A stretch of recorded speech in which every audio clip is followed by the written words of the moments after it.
నమస్తే, welcome to our channel. Pithapuram ఎమ్మెల్యేగా పవన్ కళ్యాణ్ గారు ఈరోజు పిఠాపురంలో అయితే పర్యటించడం జరిగింది. ఈ పర్యటన వెనక ఉన్నటువంటి కారణాలు ఏంటంటే మత్స్యకారులకు సంబంధించినటువంటి సమస్యలపైన పిఠాపురం నియోజకవర్గంలో మత్స్యకారులు దాదాపు 4 రోజులు నిర్విరామంగా నిరాహార దీక్ష చేస్తే పవన్ కళ్యాణ్ గారి దృష్టికి వెళ్ళింది. ఇది దాన్ని వాళ్ళు ఎదుర్కొంటున్నటువంటి ఈ ప్రాబ్లమ్స్ ఏవైతే ఉన్నాయో వాటిని అడ్రస్ చేయడానికి, వాళ్ళకు భరోసా కల్పించడానికి, అదేవిధంగా వాటిని సాల్వ్ చేయడానికి ఆయన ఈరోజు పిఠాపురం ఎమ్మెల్యేగా పిఠాపురం నియోజకవర్గంలో అయితే పర్యటించడం జరిగింది. మొదట్లో ఆయన కలెక్టర్ ఆఫీస్కి వెళ్ళి ఆ కలెక్టరేట్లో అఖిలపక్ష సమావేశాన్ని నిర్వహించి, అదేవిధంగా మత్స్యకారుల సంఘాలు ఏవైతే ఉన్నాయో ఆ సంఘాలతో చర్చలు జరిపి వాస్తవంగా అక్కడ పరిస్థితులు అర్థం చేసుకొని సో వాళ్ళకు ఉన్నటువంటి ప్రాబ్లమ్స్ ఏమిటి, దానికి సొల్యూషన్స్ ఏమి అనేటువంటి కోణంలో వాళ్ళ దగ్గరే దీనికి ఏం చేస్తే పరిష్కారం వస్తుందని చెప్పి ముందుగా మొత్తం చర్చించిన తర్వాత వాళ్ళు మొదటగా చెప్పినటువంటి ప్రాబ్లం ఏంటంటే కాకినాడ జిల్లా మొత్తానికి దాదాపు 18 మంది మత్స్యకారులు వేటకెళ్ళి చనిపోతే ఎక్స్గ్రేషియా ఇంతవరకు రాలేదని చెబితే ఉన్న పలంగా వాళ్లకు 90 లక్షల రూపాయలు గవర్నమెంట్ నుంచి ఆయన ఎక్స్గ్రేషియా కూడా ప్రకటించడం జరిగింది. ఆ సమస్య అక్కడితో పరిష్కరించడం జరిగింది. అదేవిధంగా ఉప్పాడ తీర ప్రాంతం ఏదైతే ఉందో ఉప్పాడ తీర ప్రాంతం కోతకు గురవుతోంది. దేశంలో ఎక్కడా లేని విధంగా చాలా అరుదుగా ప్రతి సంవత్సరం 20-30 మీటర్లు కోతకు గురవుతా అక్కడ ఉన్నటువంటి చెట్లు కావచ్చు, ఆ ఇంటి స్థలాలు కావచ్చు, ఇండ్లు కావచ్చు, అక్కడ ఉన్నటువంటి నివాసాలు కావచ్చు, అవి కొంచెం కరిగిపోతా సముద్రంలో కలిసిపోతా ఉంటే ఆయన ఎన్నికల హామీలో భాగంగా నేను ఎట్టి పరిస్థితుల్లోనూ ఉప్పాడకు ఈ సీ ప్రొటెక్షన్ వాల్ ఏదైతే ఉందో దాన్ని కట్టిస్తానని చెప్పి హామీ ఇచ్చి 73,000 మెజారిటీతో గెలవడం జరిగింది. గెలిచిన తర్వాత వీళ్ళు నిన్నటికి నిన్న వాళ్ళు స్ట్రైక్ చేశారు, నిరసన తెలియజేశారు, కానీ దీనికి వర్క్ ఎప్పుడో స్టార్ట్ చేశాడు. ఆల్రెడీ కేంద్ర ప్రభుత్వానికి ప్రపోజల్ పెడితే 325 కోట్ల రూపాయలతో పిఠాపురం ఉప్పాడ తీర ప్రాంతానికి ఆ సీ ప్రొటెక్షన్ వాల్ కట్టించాలని చెప్పేటువంటి ఒక ప్రపోజల్ వాళ్ళు ఓకే కూడా చేయడం జరిగింది.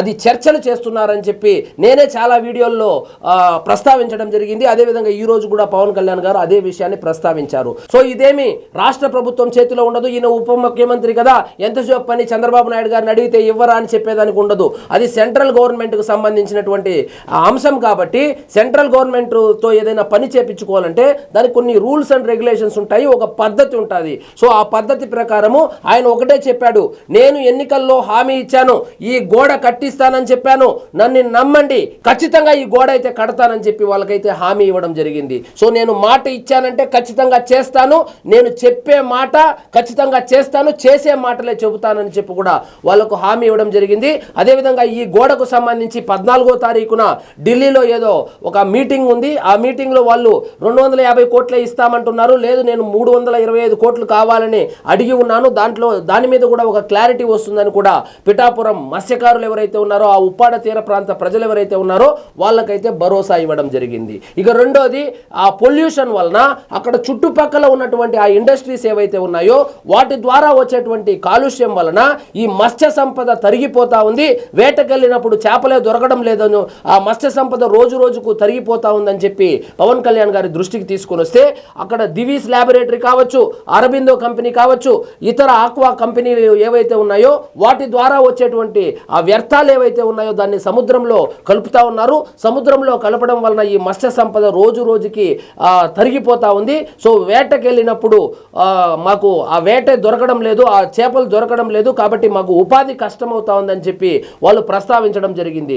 దానికి మాత్రం ఆయన ఇదేమీ రాత్రికి రాత్రే సమసిపోయేటువంటి సమస్య కాదు, దీనికి నాకు 100 రోజులు సమయం ఇవ్వండి, నేను ఖచ్చితంగా ఆ సంస్థలు ఏవైతే ఉన్నాయో వాళ్ళతోనూ మాట్లాడతాను, దీనికి ఒక శాశ్వత పరిష్కారాన్ని తీసుకొని వస్తాను, నేను కావాలంటే చెప్పచ్చు అయిపోయింది, నేను మాట్లాడేశాను, ఇక మీదట ఆ సముద్రంలోకి ఆ వాటర్ ఏదైతే ఉందో ఆ కలుషితమైనటువంటి నీరు ఏదైతే ఉందో దాన్ని విడుదల చేయరు, మీరు ఇక వేటకెళ్ళండి అని చెప్పి మీకు గత ప్రభుత్వంలో లాగా ఒక ఉత్తుత్తి హామీ ఇచ్చి వెళ్ళిపోవచ్చు. కానీ నేను అలా చేయను, ఎందుకంటే నేను శాశ్వత పరిష్కారం కోసం ఆలోచిస్తున్నాను.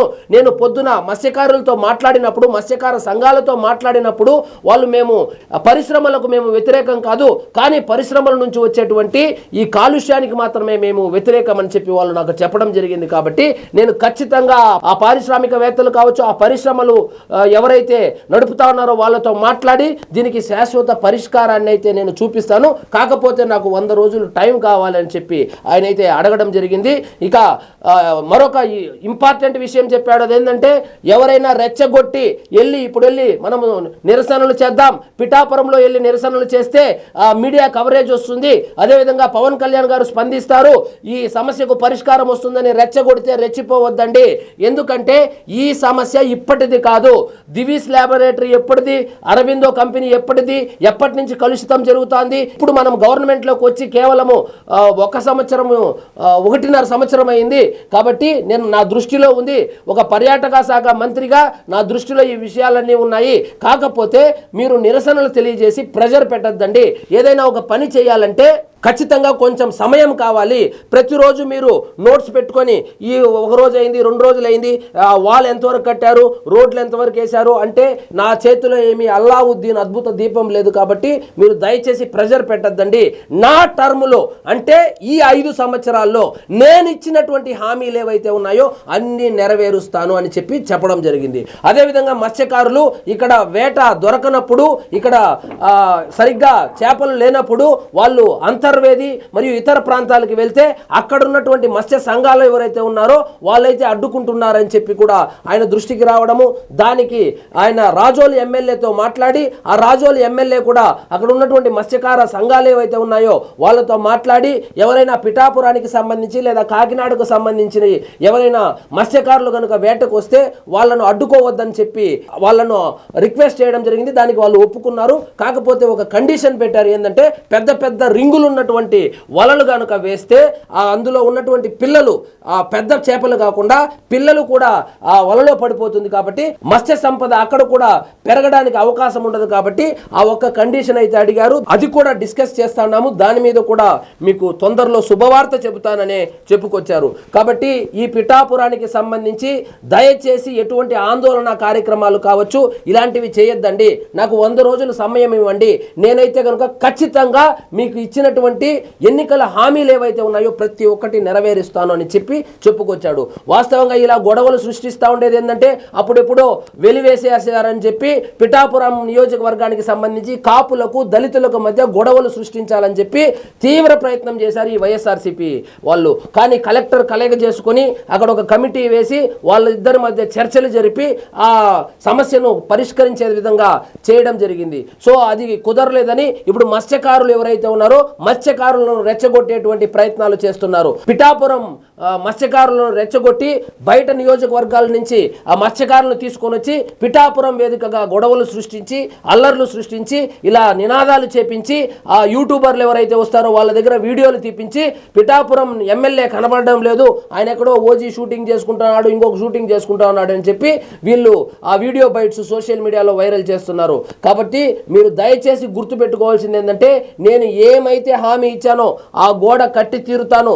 మీకు ఆ పర్మిషన్ ఏదైతే ఉందో ఇతర ప్రాంతాలకు వెళ్ళి ఆ మత్స్యకారులు వేటాడడానికి అది కూడా ఇప్పిస్తాను. కాబట్టి మీరు ఓపిక పట్టండి, ఒక 100 రోజులు టైం ఇవ్వండి.